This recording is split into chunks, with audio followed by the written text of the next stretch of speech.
The coffee shop bustled with morning commuters, the air thick with the aroma of freshly ground beans and warm pastries. 32-year-old Madison Hayes nervously checked her watch as she waited in line. Her chestnut hair was pulled into a messy bun, and dark circles shadowed her usually bright hazel eyes.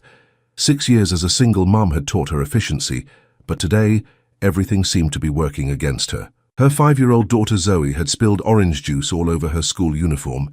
The babysitter had arrived late, and now Madison was running behind for her job interview. As she grabbed her coffee and turned toward the door, Madison froze. Standing by the entrance was Jack Donovan, her ex-boyfriend from 7 years ago. The same Jack who had disappeared when she'd told him she was pregnant, leaving her to navigate single motherhood alone. He looked annoyingly good in his tailored suit, his dark hair perfectly styled. He hadn't noticed her yet, but there was no way to exit without walking past him. Madison's heart hammered against her ribs. She couldn't face him, not today of all days, when she was already frazzled and heading to an interview that could change everything for her and Zoe. In a moment of panic, she slid into an empty chair at a nearby table. "I'm so sorry I'm late, honey," she said loudly to the stranger sitting there, a tall man with broad shoulders in an expensive-looking suit. His piercing blue eyes widened with surprise. "Traffic was awful," Madison continued, leaning in closer and lowering her voice. "Please just go with this. My ex is by the door and I really can't deal with him right now." The stranger's expression shifted from confusion to understanding. A slight smile played at the corners of his mouth as he set down his newspaper. "I was beginning to think you stood me up," he replied smoothly, his deep voice carrying just enough to sound authentic. "I already ordered your favorite."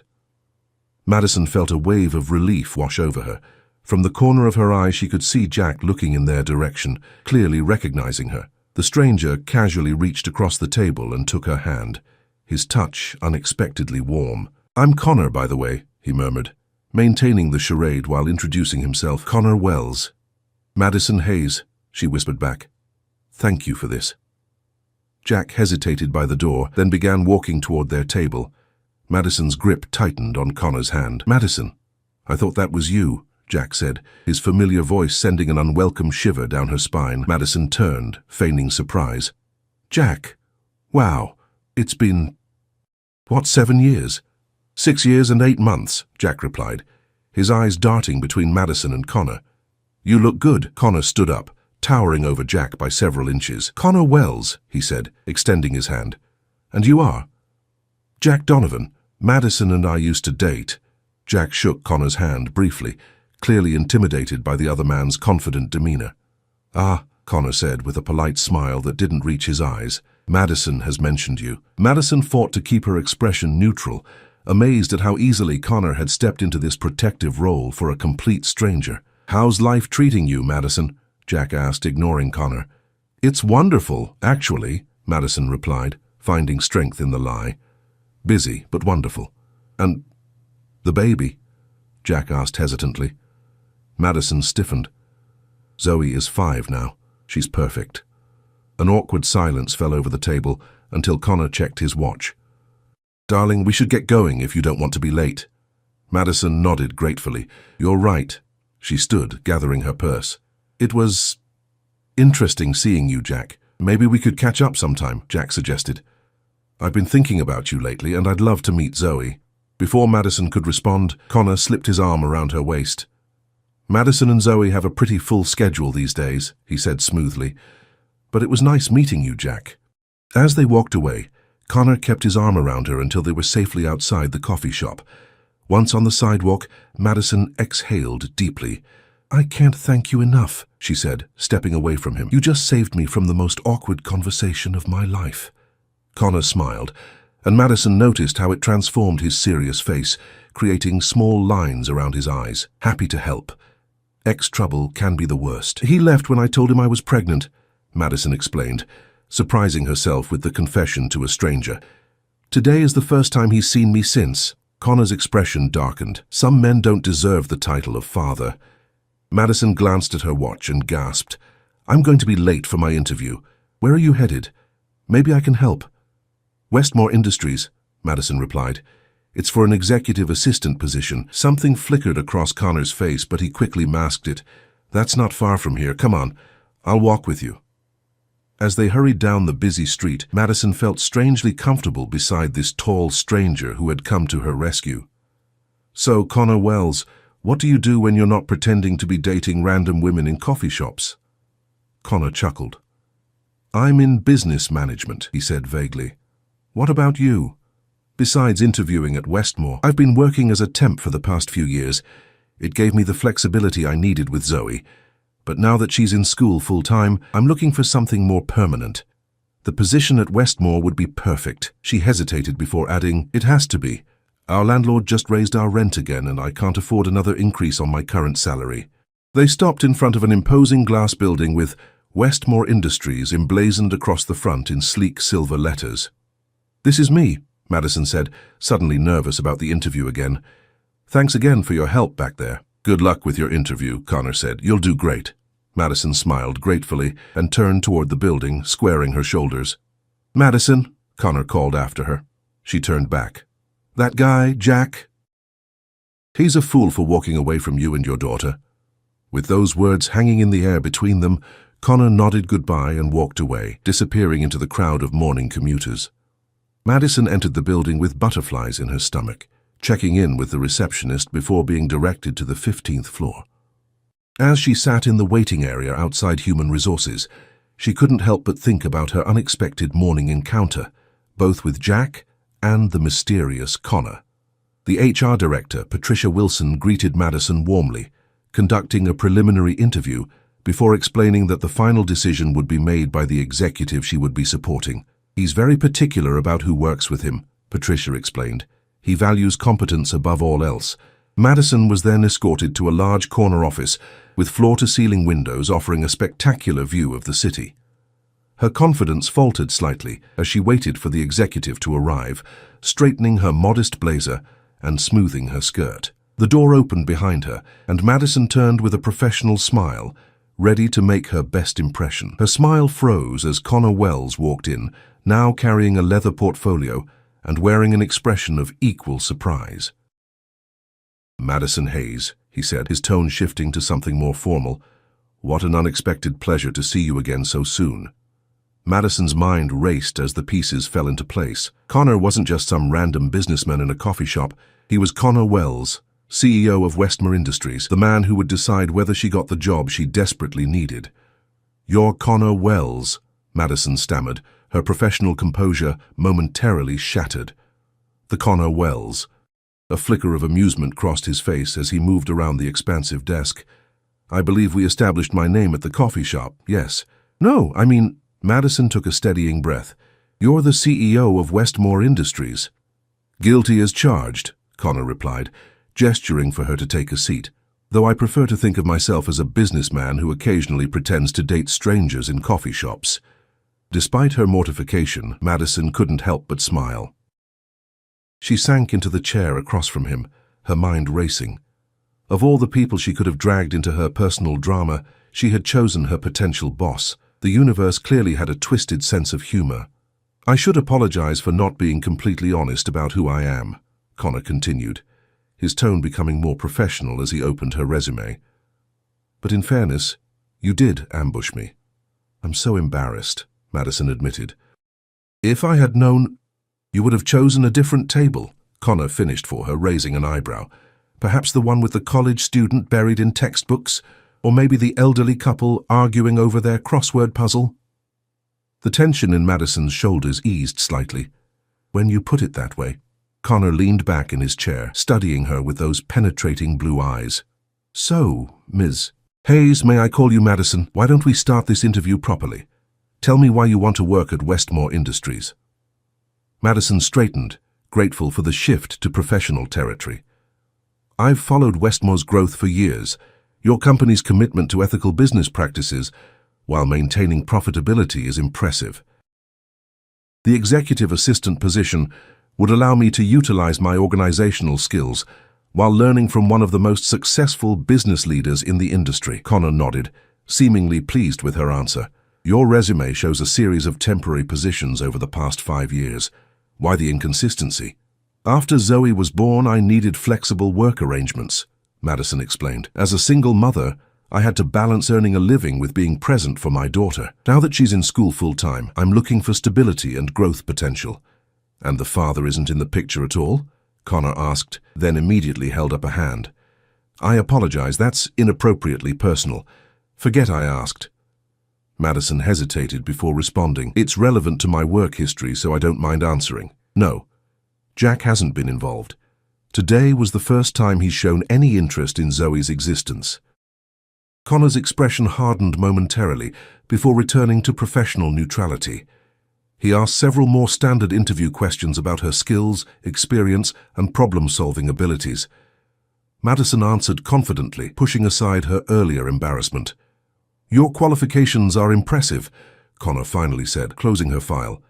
But this position requires someone who can think on their feet, handle unexpected situations with grace, and maintain confidentiality. A smile tugged at the corner of his mouth. Your performance this morning demonstrated all three qualities rather convincingly. Madison's eyes widened. Are you saying that pretending you were my boyfriend to avoid my ex might actually work in my favor?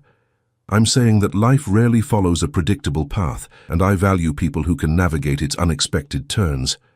Connor stood, extending his hand. The position is yours, if you want it.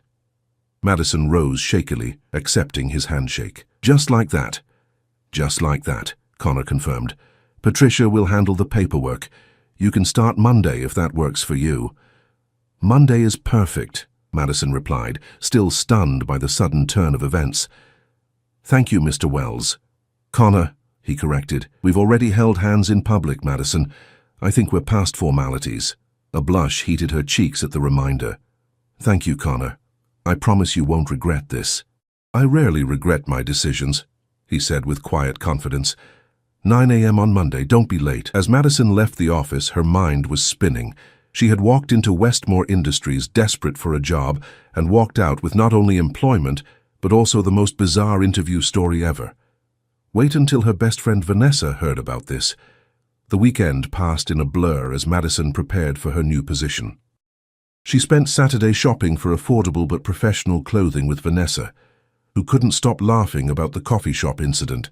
Only you, Madison, Vanessa said, shaking her head as they browsed through clearance racks. Only you would accidentally accost a billionaire CEO to avoid your deadbeat ex. He's not a billionaire, Madison corrected, examining a navy blazer. Just a very successful businessman. Vanessa rolled her eyes. His net worth is estimated at $2. $3 billion, according to that financial magazine I was reading in the salon last week. Connor Wells is practically royalty in the business world. Madison nearly dropped the blazer. That can't be right. Look it up if you don't believe me, Vanessa challenged, pulling out her phone. 38 years old, never married, built Westmore Industries from a small tech consulting firm into a corporate giant in less than 10 years. Stop it, Madison groaned, taking the phone from Vanessa's hand and staring at the article. There was Connor, looking impossibly handsome in a tuxedo at some charity event. The caption described him as Boston's most eligible bachelor. I held hands with a billionaire, Madison whispered, handing the phone back, and now I'm going to be his assistant. Life is funny that way, Vanessa replied with a wink. Now let's find you an outfit that says competent professional, rather than desperate single mum who accosts strangers. On Sunday night, after Zoe had fallen asleep, Madison sat at her small kitchen table, reviewing Westmore Industries' employee handbook. The position offered a salary that was nearly double what she had been making, plus benefits that would significantly reduce her healthcare costs for herself and Zoe. It seemed too good to be true. Monday morning arrived with a flurry of activity. Madison dropped Zoe off at school, promising to take her for ice cream that evening to celebrate the new job. She arrived at Westmore Industries 20 minutes early, determined to make a good second impression. Patricia was waiting for her with an employee badge, security codes, and a detailed orientation. Mr. Wells runs a tight ship, she explained as they walked through the executive floor. He expects excellence, punctuality, and discretion. His previous assistant, Margaret, retired after 15 years, so you have big shoes to fill. Madison nodded, absorbing everything Patricia told her about schedules, protocols, and Connor's particular preferences. No interruptions during strategy meetings, black coffee in the morning, green tea in the afternoon. All emails screened and prioritized before reaching his inbox. "And one more thing," Patricia added, lowering her voice as they approached Connor's office. "Mr. Wells is intensely private. The press is constantly trying to dig into his personal life. You'll need to be a gatekeeper." Before Madison could respond, Connor's office door opened. He stood there in a charcoal suit that looked like it had been tailored to perfection, his tie the exact shade of his eyes.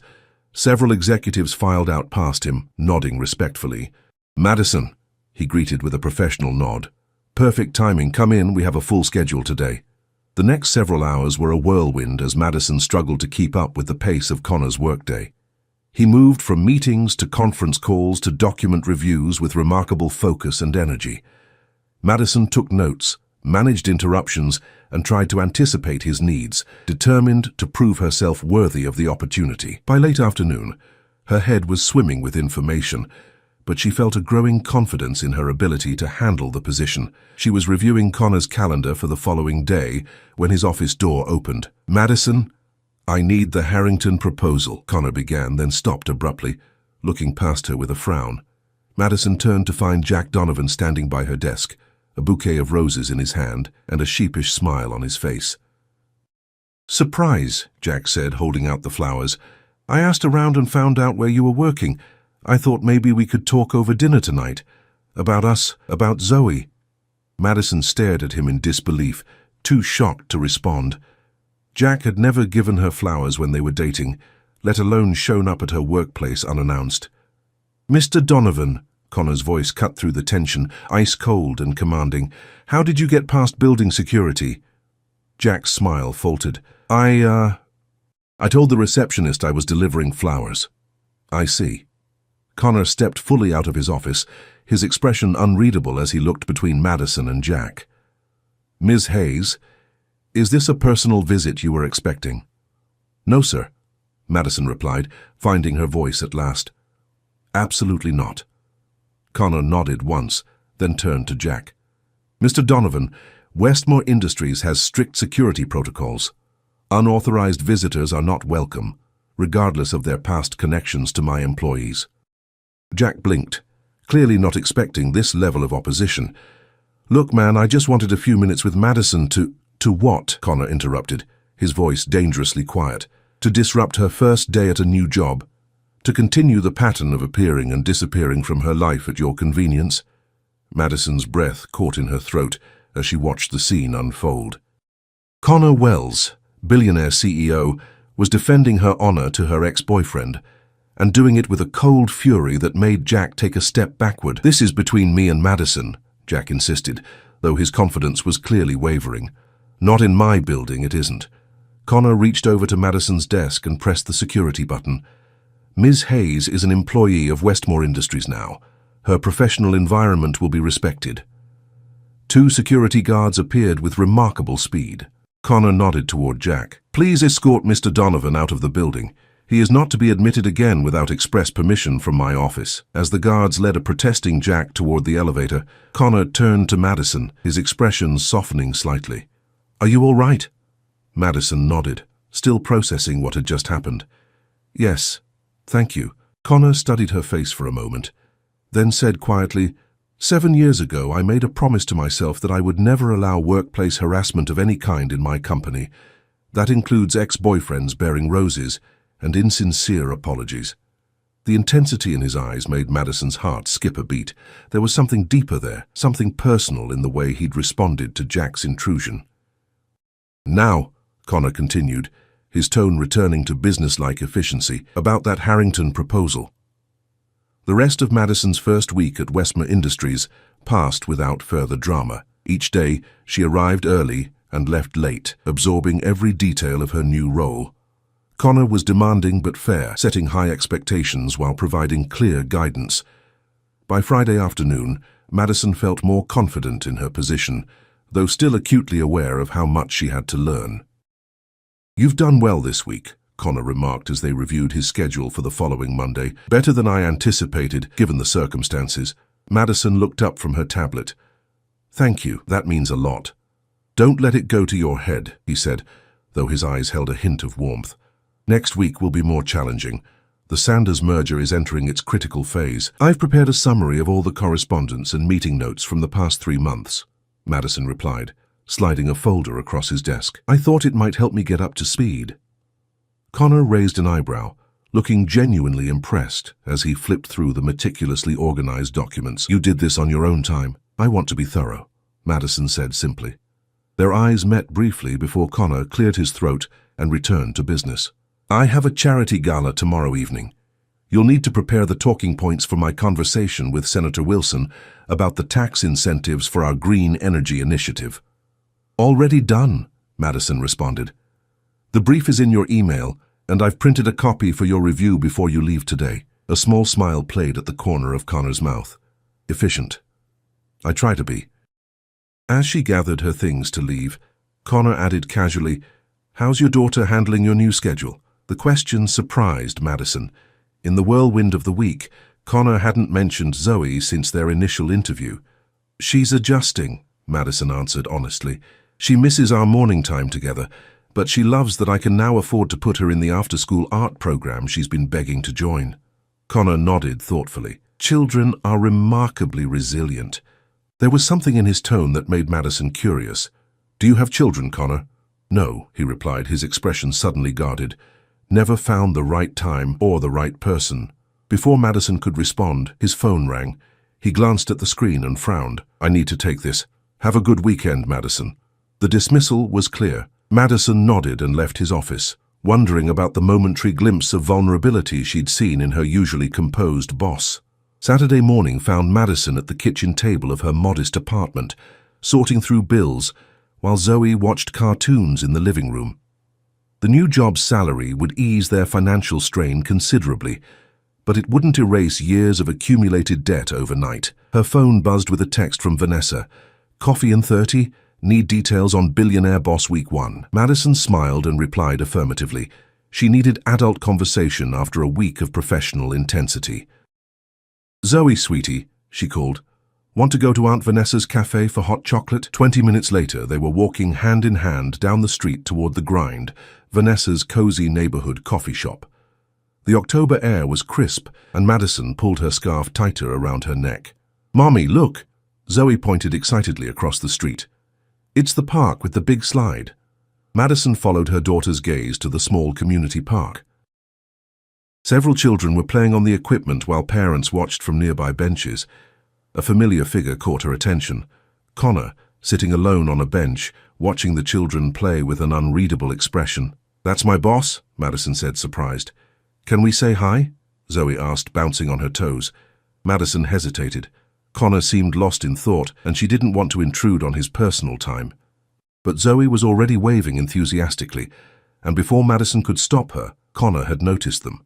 After a moment of apparent surprise, he raised a hand in acknowledgement.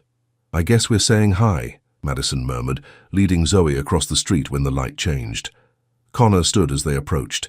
In jeans and a casual sweater, he looked younger, less intimidating than the corporate titan who commanded Westmore Industries. The autumn sunlight caught in his dark hair, highlighting strands of copper Madison hadn't noticed before. Madison, he greeted, this is unexpected. We were heading to a friend's cafe, she explained, then gestured to her daughter. This is Zoe. Zoe stepped forward, extending her small hand with precocious confidence. I'm 5 3/4, she announced solemnly. Mummy says you're her new boss. Connor's face softened as he shook Zoe's hand with equal seriousness. That's correct, I'm Connor Wells. Do you like slides, Mr. Wells? Zoe asked, pointing to the playground. The big one is super fast if you sit on the slippery part of your jacket. A genuine smile transformed Connor's face. Is that your professional recommendation? Zoe nodded emphatically. I'm an expert. Perhaps I should take your advice sometime, Connor replied, his eyes briefly meeting Madison's over Zoe's head. Something unspoken passed between them, a moment of connection that made Madison's pulse quicken. What brings you to this neighborhood? Madison asked, breaking the silence. It's quite a distance from your office. Connor's expression closed slightly. I have some property nearby that I'm considering developing, just getting a feel for the area. Before Madison could respond, Vanessa appeared, slightly breathless. There you are. I saw you from the cafe window and... She stopped abruptly, her eyes widening as she recognized Connor. Oh, hello. "Connor, this is my friend Vanessa Taylor," Madison said quickly.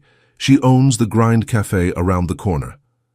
"Pleasure to meet you," Connor said politely. Vanessa shot Madison a look that clearly demanded explanation later.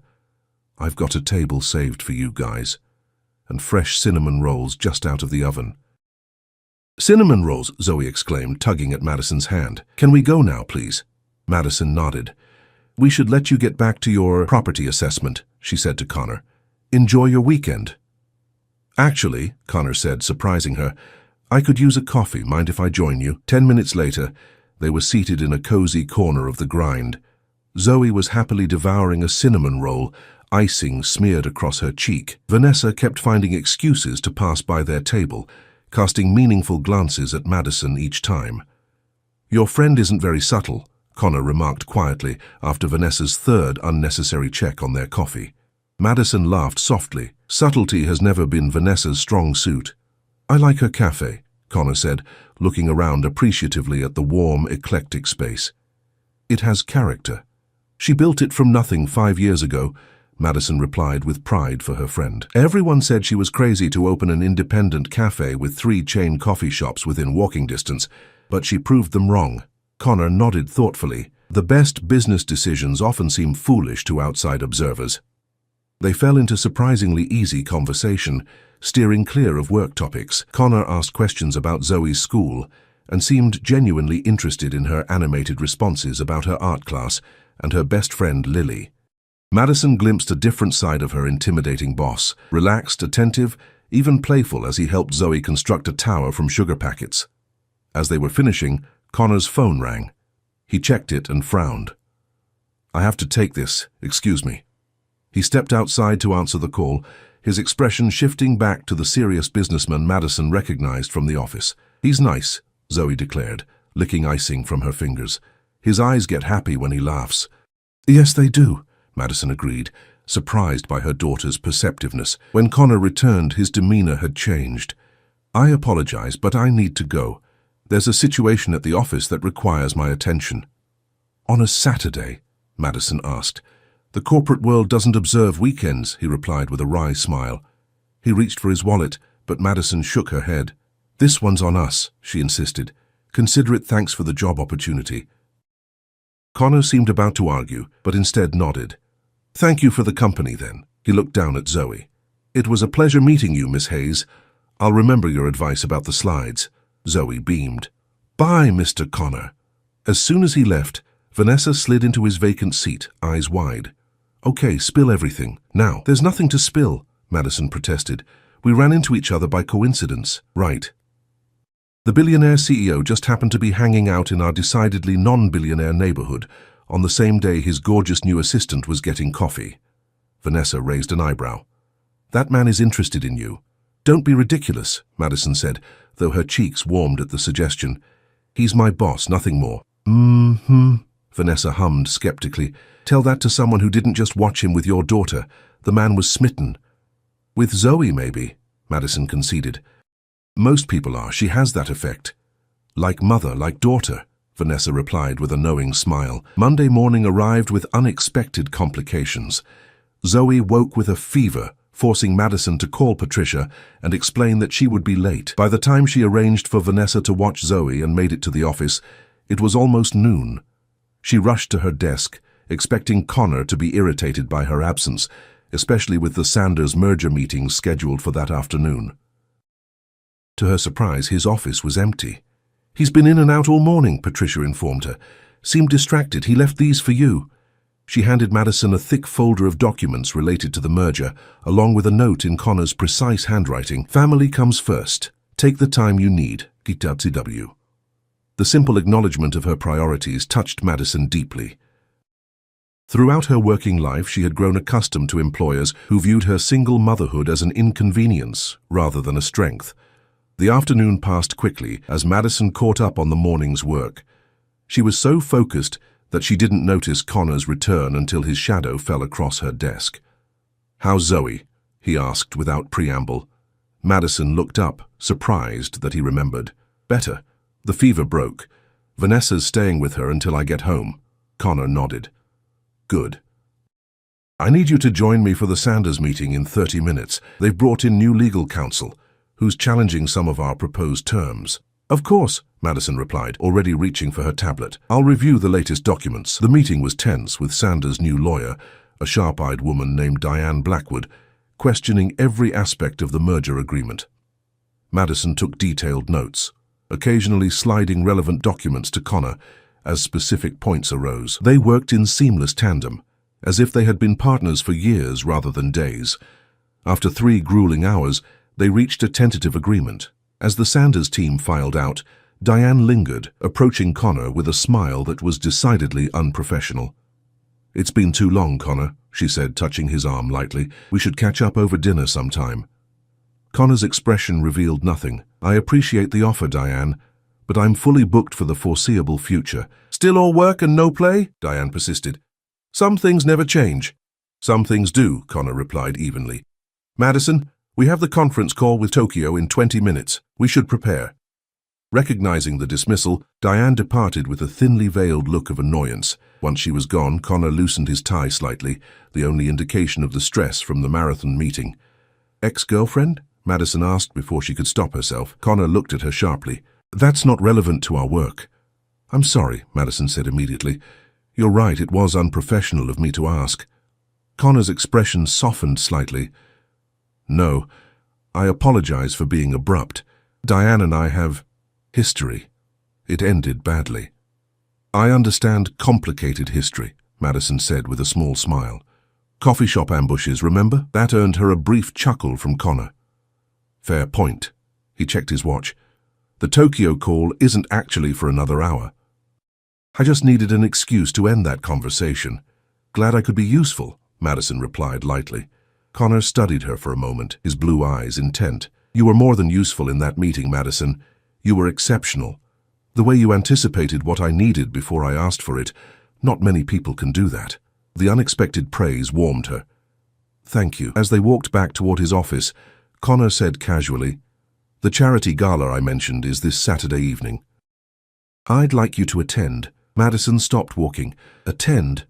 As in, be there as a guest?" "As my assistant," Connor clarified. "These events are as much about business as charity. Having you there to manage introductions and remember key details about potential partners would be valuable." "Oh," Madison said, trying to hide her disappointment at the clarification. "Of course." "The dress code is formal," Connor continued. "The company will cover any expenses for appropriate attire." Madison's mind raced. She'd never attended a high society event before, let alone one where she would be representing a major corporation. "I don't have anything suitable," she admitted. "Patricia can help with recommendations," Connor replied matter-of-factly. "Consider it a business expense." As they reached his office, he added, "One more thing. I've arranged for a car service for you and Zoe in the mornings and evenings. It should help with your commute, especially on days when childcare becomes complicated." Madison stared at him, stunned by the thoughtful gesture. "Connor, that's extremely generous, but it's practical," he interrupted. "I need you focused on work, not worried about transportation logistics." There was something in his expression, a vulnerability beneath the business-like exterior, that made Madison wonder what was really behind the offer. Before she could respond, Connor's phone rang, ending the conversation as he stepped into his office to take the call. Madison returned to her desk, her thoughts whirling. In just over a week, Connor Wells had upended her carefully structured life. She had expected a demanding boss, not someone who noticed her struggles as a single mother and sought to ease them, not someone who defended her against her ex, not someone whose rare smile made her heart beat faster in a way it hadn't in years. As she gathered her things to leave for the day, Madison's phone lit up with a text from Jack. "We need to talk about Zoe. It's important." She stared at the message, a cold knot forming in her stomach. After 6 years of absence, what could possibly be so important now? Through the open office door, she could see Connor on the phone, his back to her as he gazed out at the city skyline. In that moment, Madison realized how quickly she had come to trust this man who had been a stranger just days ago, and how dangerous that trust might be for her heart. Madison ignored Jack's text that evening, focusing instead on Zoe's recovery and the mountain of work she had brought home. But the message lingered in the back of her mind, an unwelcome intrusion into the new rhythm of life she was establishing. By morning, 3 more texts had arrived, each more insistent than the last. "We need to talk. It's about Zoe." "Madison, please don't ignore me. It's important." "I know I have no right to ask, but I need to see you. It's about Zoe's health." The mention of Zoe's health sent a chill through Madison. What could Jack possibly know about their daughter's well-being? Despite her better judgment, she replied, "What about Zoe's health?" His response came immediately. "Not over text. Meet me for lunch today, please." Madison debated as she rode the company car to Westmore Industries. She didn't trust Jack, but if there was even a remote possibility that he had information about Zoe's health, she couldn't ignore it. She texted back agreeing to meet at a cafe near her office at noon. The morning passed in a blur of meetings and preparations for the Sanders merger. Connor was in rare form, his focus laser-sharp as they refined the final contract terms. Madison matched his intensity, determined not to let her personal concerns affect her work. At 11:45, she knocked on Connor's open office door. "I need to step out for lunch. I've forwarded the updated merger documents to your email, and Patricia will handle any calls." Connor looked up from his computer, his brow furrowing slightly. "Everything all right? You seem distracted." Madison hesitated. Her relationship with Connor was professional, despite the unusual circumstances of their meeting. But something, perhaps the genuine concern in his eyes, made her answer honestly. "Jack wants to meet. He says he has information about Zoe's health." Connor's expression darkened. After 6 years of absence, he suddenly has health information about a child he's never met. "It seems unlikely," Madison admitted, "but if there's even a small chance—" "Of course," Connor nodded, his voice softening. "You have to go." Madison was halfway to the door when Connor called her name. She turned back. "Madison," he said, rising from his desk, "be careful. Men like Jack, they often return when they sense others finding happiness." Something in his tone made her wonder if he was speaking from experience. "I'll be careful," she promised. The cafe was crowded with lunch patrons when Madison arrived. Jack was already seated at a corner table, his expression brightening when he spotted her. She slid into the chair across from him, keeping her handbag in her lap, ready for a quick exit if necessary. "Thank you for coming," Jack began, looking more nervous than she remembered seeing him. "I wasn't sure you would." "You mentioned Zoe's health," Madison replied coolly. "What information could you possibly have about a child you've never met?" Jack had the decency to look ashamed. "That's not entirely true. I've seen pictures of her on your friend Vanessa's social media." Madison's anger flared. "You've been stalking my friend's accounts?" "Not stalking," Jack defended. "Just keeping tabs, trying to work up the courage to reach out." "For 6 years?"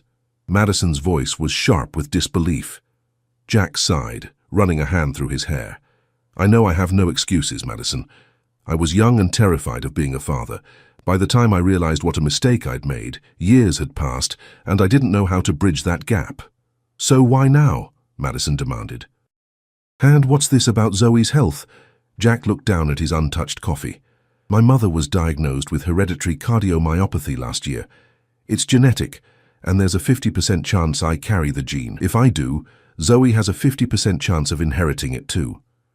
The anger that had been building in Madison's chest deflated, replaced by concern. "Is it serious?"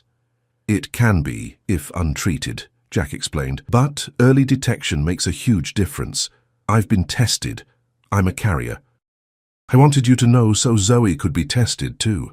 Madison processed this information, torn between gratitude for the warning and resentment that it had taken a potential health crisis for Jack to acknowledge his responsibility. "I appreciate you telling me this," she finally said.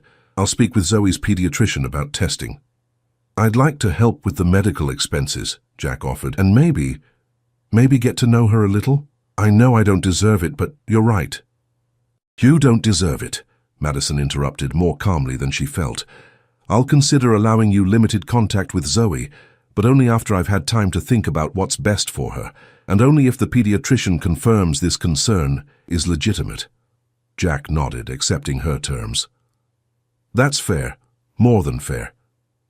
As Madison stood to leave, Jack added, "One more thing, that guy, your boss, be careful with him, Madison. I looked him up after our encounter. Connor Wells has a reputation. Madison stiffened. A reputation. For being ruthless in business, for discarding people when they're no longer useful. Jack's expression was serious. I may have been a terrible boyfriend and an absent father, but I still care about what happens to you and Zoe. You forfeited the right to concern yourself with my personal life 6 years ago, Madison replied coldly. Focus on proving you're worthy of knowing your daughter, not on warning me about my boss. She left the cafe with her emotions in turmoil. Jack's health warning about Zoe demanded attention, but his parting comment about Connor lingered uncomfortably. Was there truth to his warning, or was it just jealousy? When Madison returned to the office, Connor was in a meeting. She used the time to research hereditary cardiomyopathy, scheduling an appointment with Zoe's doctor for the following week. The rest of the afternoon passed in a professional blur, as she buried her personal concerns beneath work responsibilities.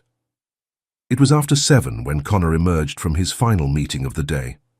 Madison was still at her desk, finalizing details for the charity gala that weekend. You're still here, Connor observed, loosening his tie. Everything okay with your ex? Madison looked up, surprised by his remembered concern. Complicated. He claims there's a genetic heart condition in his family that Zoe should be tested for. Connor frowned. Is it serious? Potentially, if untreated, Madison replied. I've made an appointment with her doctor to verify the claim. Take whatever time you need for that, Connor said without hesitation. If specialists are required, Westmore's medical insurance will cover it. Thank you, Madison said, touched by his support. Connor leaned against the doorframe, studying her with those perceptive blue eyes. There's something else bothering you. It wasn't a question. Madison hesitated before admitting. Jack mentioned your business reputation. He implied you were ruthless. A shadow crossed Connor's face. I've made difficult decisions in my career. Not all of them have been popular. That's business, Madison acknowledged. But he seemed to be suggesting something more personal. Connor was silent for a long moment. I grew up in the foster system, Madison. I learned early that depending on others was a dangerous gamble.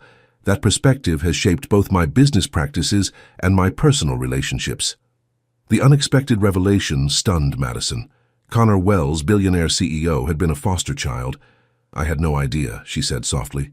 Few people do, Connor replied. It's not something I advertise. Is that why you were at the park that day? Madison asked, remembering his solitary figure watching the children play. Something to do with your childhood? A sad smile touched Connor's lips. Perceptive.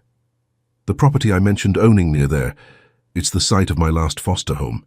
I'm converting it into a transitional housing facility for aging-out foster youth. The pieces clicked into place. His reaction to Jack's abandonment of Zoe, his understanding of her struggles as a single parent, his unexpected kindness beneath the business-like exterior. Connor? That's amazing, Madison said sincerely. He shrugged, clearly uncomfortable with the praise. It's necessary. The system fails these kids every day. The vulnerability in his expression made Madison's heart ache. This powerful man who commanded boardrooms and built business empires still carried the wounds of a child who had never found permanence. You should go home to Zoe, Connor said, straightening and retreating behind his professional demeanor. The Sanders documents can wait until tomorrow. Saturday evening arrived with a flurry of excitement and nerves for Madison. Patricia had connected her with a high-end boutique that offered designer rentals, and the midnight blue gown she had selected made her feel like a different person entirely. The silky fabric draped elegantly across her curves, sophisticated without being revealing. She had splurged on having her hair professionally styled, soft waves cascading over one shoulder. Vanessa whistled appreciatively as she helped put the finishing touches on Madison's makeup. If your boss doesn't fall head over heels tonight, he's either blind or dead. It's not like that, Madison protested for what felt like the 100th time. I'm attending as his assistant, not his date. Vanessa replied, clearly unconvinced. Just remember what I said about those shoes. 4-inch heels are gorgeous until hour 3, then they're torture devices. Zoe twirled around the living room, admiring Madison's transformation. You look like a princess, Mommy. Thank you, sweetie, Madison replied, kneeling carefully to hug her daughter. You be good for Aunt Vanessa tonight, okay? I won't be home until very late. We're going to have the best sleepover ever, Vanessa assured her, sharing a conspiratorial wink with Zoe. Complete with blanket forts and double chocolate pancakes for breakfast. The doorbell rang, signaling the arrival of Connor's driver. Madison's stomach fluttered with unexpected nerves as she gathered her evening clutch and wrap. "Wish me luck," she said to Vanessa. "You don't need luck," her friend replied. "You've got that dress." The charity gala was being held at the historic Fairmont Hotel, its grand ballroom transformed into a glittering wonderland of crystal, champagne, and Boston's elite. Madison had never seen such an obvious display of wealth, from the women dripping in diamonds to the men in custom tuxedos that cost more than her monthly rent. Connor was waiting for her in the lobby, his tall figure commanding attention even among the crowd of wealthy attendees. His tuxedo fit him perfectly, highlighting his broad shoulders and lean physique. When he turned and saw her, his eyes widened almost imperceptibly. "Madison," he greeted, his gaze traveling from her face to the elegant gown and back. "You look remarkable." "Thank you," she replied, feeling her cheeks warm at his approval. "You clean up quite well yourself, Mr. Wells." A ghost of a smile touched his lips. "Shall we?" He offered his arm and she placed her hand lightly on it, hyper-aware of his proximity as they entered the ballroom. The evening was a whirlwind of introductions, business discussions thinly veiled as social niceties, and Madison's growing awareness of how easily Connor navigated this world of privilege. He introduced her simply as Madison Hayes, my executive assistant, but the speculative glances from other guests suggested they assumed more. Madison did her best to fulfill her professional role, remembering names and connections, subtly prompting Connor with key details about potential business partners and deflecting the more intrusive questions from curious socialites. Throughout it all, she was conscious of Connor's hand occasionally at the small of her back, guiding her through the crowd, a touch that felt both protective and possessive. During a rare quiet moment when Connor was engaged in conversation with the mayor, Madison slipped away to the terrace for a breath of fresh air. The October night was cool, but not uncomfortable, the city lights spreading out below like scattered stars. "Overwhelming, isn't it?" a female voice asked from the shadows. Madison turned to find an elegant older woman with silver-streaked dark hair watching her with knowing eyes. "The first time is always the hardest," the woman continued, moving to stand beside Madison at the railing. "All these people pretending their wealth makes them special, when half of them were born into it and the other half would sell their souls to keep it." Madison smiled despite herself. "That's a rather cynical view." "I prefer realistic," the woman replied. "I'm Eleanor Westmore." Madison's eyes widened in recognition. "Connor's former mother-in-law," Eleanor finished for her. "Though we've maintained a better relationship than most in our situation." "Mother-in-law?" Madison echoed, her mind racing. "Connor was married?" Eleanor studied her with renewed interest. "He hasn't told you." "Interesting." "We have a professional relationship," Madison explained quickly. "There's no reason he would share his personal history with me." "Yet he brought you here tonight," Eleanor observed. "Connor doesn't bring women to these events unless they matter to him. In 6 years, you're the first." Before Madison could process this information, the terrace door opened and Connor appeared. His expression shifted from casual searching to sharp alertness when he saw them together.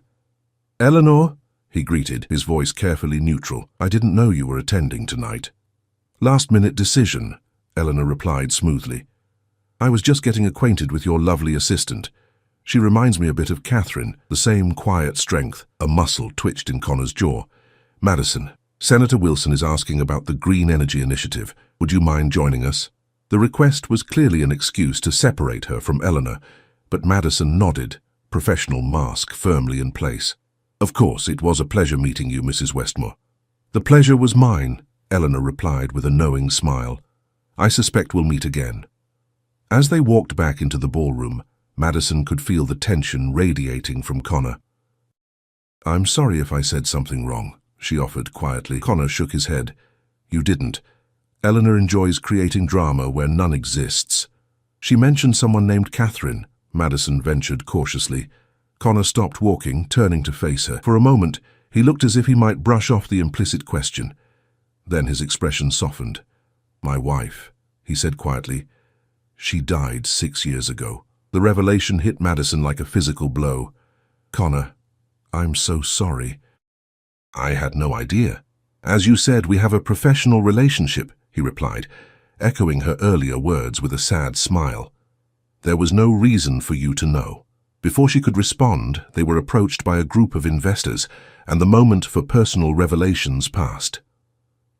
But throughout the remainder of the evening, Madison couldn't shake the new understanding of Connor Wells, a foster child who had built an empire, a widower who kept the world at arm's length, a man whose carefully constructed walls might be protecting a heart that had known too much loss.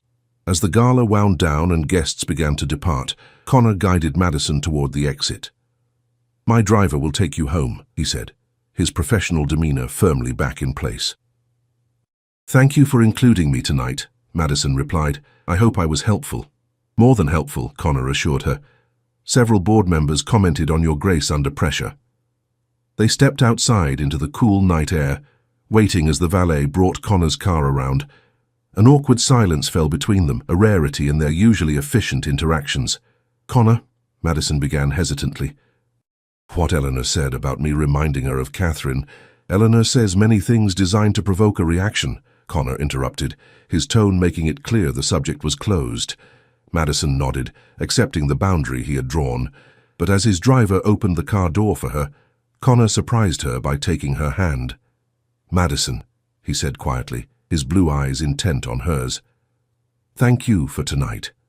Not just for the professional assistance, but for—" he seemed to struggle for the right words, "for making these events bearable again." The simple honesty in his voice touched something deep within her. "You're welcome, Connor." Their eyes held for a moment longer than was professionally appropriate, his thumb brushing lightly over her knuckles before he released her hand. "Good night, Madison." "Good night," she replied, slipping into the car with her heart racing and her mind full of questions. The following weeks brought a whirlwind of changes to Madison's life.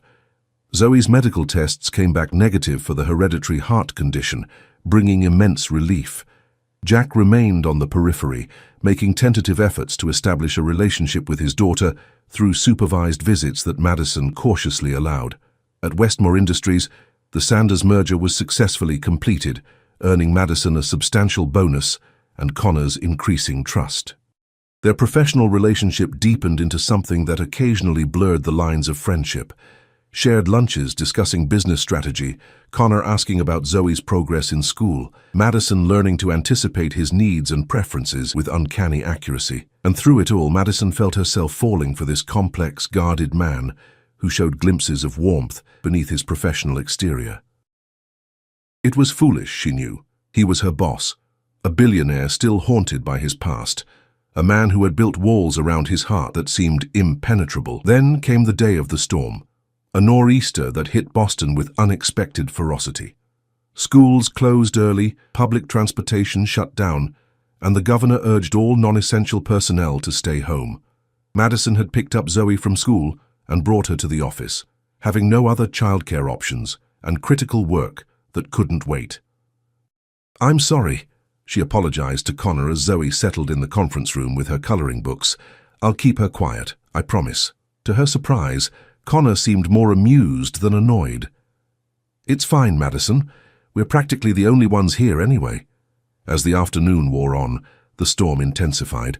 Trees bent under the force of the wind, and the power flickered ominously. "You should both stay here tonight," Connor said, looking out at the deteriorating conditions.